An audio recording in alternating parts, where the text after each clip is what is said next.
Kita ke informasi lainnya, terlapor kasus tudingan ijazah palsu Joko Widodo, Dr. Tifa memenuhi panggilan polisi untuk diperiksa. Saat diperiksa, Dr. Tifa membawa buku Jokowi's White Paper.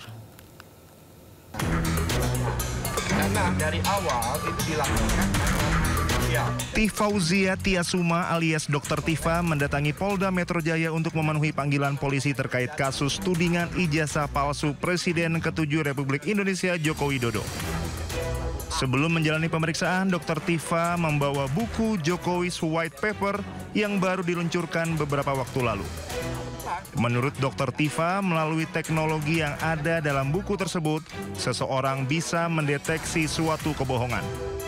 Oh, persiapannya ya, ini juga pelajaran untuk semua rakyat Indonesia ya, bahwa kita ini benar-benar dengan pelajaran, dengan apa yang saya alami itu, jangan pernah buta hukum. Kita semua tuh harus melek hukum. Dan kita juga harus melek teknologi. Ya, Anda baca tulisan kami, hasil penelitian kami, Anda akan tahu bahwa dengan teknologi yang sudah kami jelaskan di buku Jokowi's White Paper ini, sesungguhnya kebohongan itu nggak ada tempatnya lagi. Ya, kebohongan nggak ada, orang bisa bohong. Jadi kalau ada orang yang masih mau berbohong dan masih kepengen berbohong, itu orang itu kudet, jadul. Sementara itu, aktivis Rustam Effendi yang juga dipanggil hari ini tidak bisa hadir karena orang tuanya meninggal dunia. Tim Liputan Anyus melaporkan. Polda Metro Jaya secara maraton memeriksa Roy Suryo CS selama sepekan. Mereka diperiksa sebagai saksi terlapor karena kasus ijazah Jokowi telah masuk ke tahap penyidikan.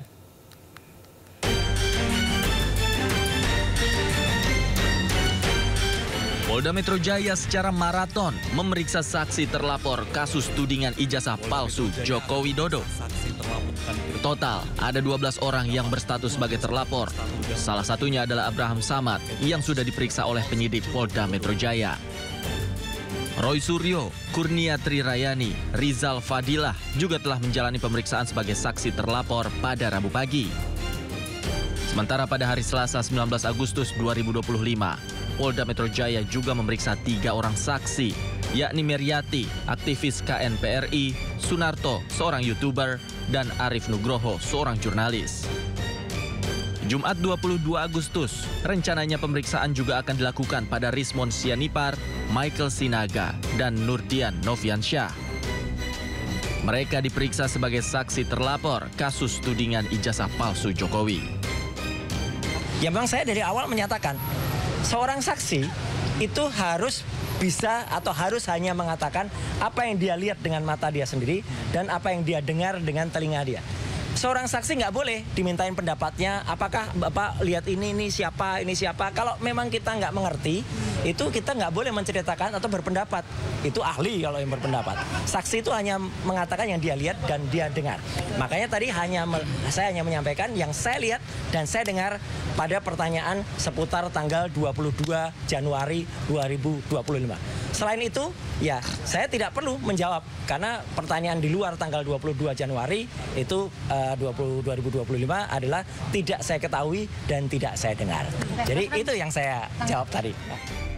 Kasus ini memasuki babak akhir dengan meningkatnya status perkara ke tahap penyidikan.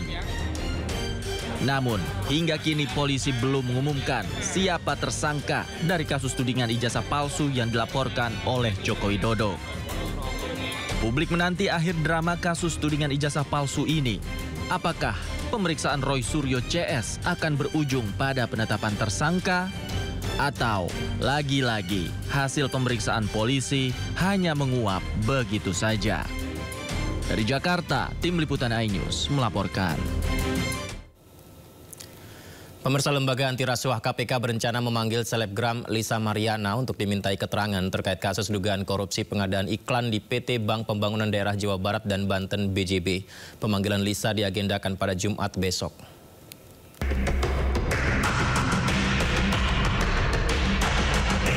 Juru bicara KPK Budi Prasetyo mengatakan pemanggilan Lisa Mariana sebagai saksi sangat dibutuhkan oleh penyidik dalam mengungkap perkara korupsi pengadaan iklan di PT Bank Pembangunan Daerah Jawa Barat dan Banten atau BJB. Budi menyebut KPK fokus mendalami aliran dana non-budgeter yang menjadi permasalahan di BJB. Diketahui KPK telah menetapkan 5 orang tersangka dalam perkara korupsi pengadaan iklan di BJB. Melihat konstruksi dari perkara di BJB ini kan terkait dengan pengadaan iklan ya, yang kemudian sebagian anggaran digunakan untuk dana non-budgeter. Yang kemudian KPK terus mendalami dari dana non-budgeter itu peruntukannya untuk apa, peruntukannya untuk siapa. Nah itu yang oleh penyidik didalami dari keterangan-keterangan para saksi yang sudah dipanggil.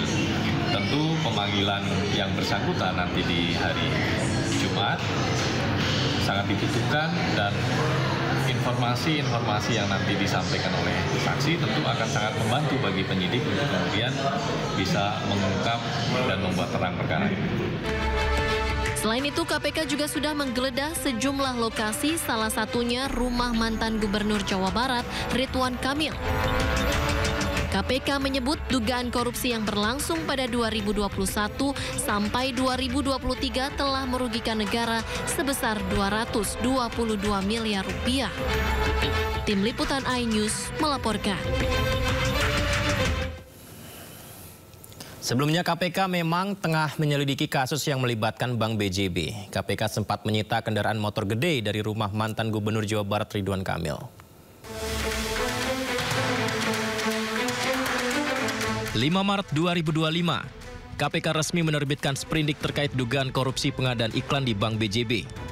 Kurang dari seminggu, KPK mengumumkan 5 orang ditetapkan sebagai tersangka di kasus ini. KPK menjelaskan sepanjang periode 2021-2023, Bank BJB melakukan belanja iklan sebesar 409 miliar rupiah melalui 6 agensi. Namun hanya sekitar 100 miliar rupiah yang benar-benar digunakan sesuai layanan yang diberikan. Sisanya, yakni 222 miliar rupiah, diduga dialihkan sebagai dana non-budgeter untuk kepentingan internal. Untuk melengkapi kasus ini, KPK melakukan penggeledahan di 2 rumah tersangka di Jakarta Selatan dan Cirebon. KPK juga menyita kendaraan milik mantan Gubernur Jawa Barat Ridwan Kamil saat melakukan penggeledahan di rumahnya.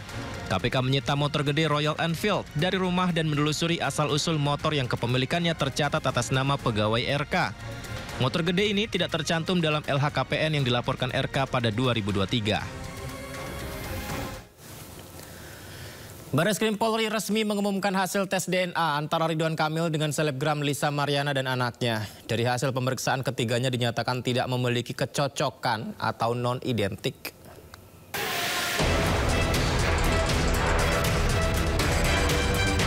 Teka-teki siapa ayah kandung anak selebgram Lisa Mariana yang disebut hasil hubungannya dengan mantan Gubernur Jawa Barat Ridwan Kamil terjawab sudah.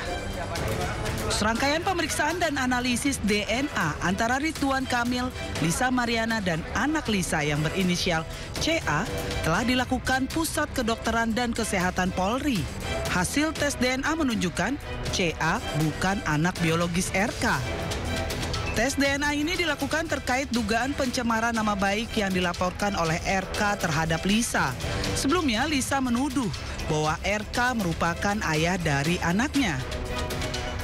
Bahwa pada tanggal 20 Agustus 2025, yaitu hari ini, Biro Labdokes Pusdokes Polri telah menyerahkan hasil pemeriksaan DNA kepada penyidik. Dengan hasil bahwa saudara RK dan anak saudari LM berinisial CA tidak memiliki kecocokan DNA atau non-identik.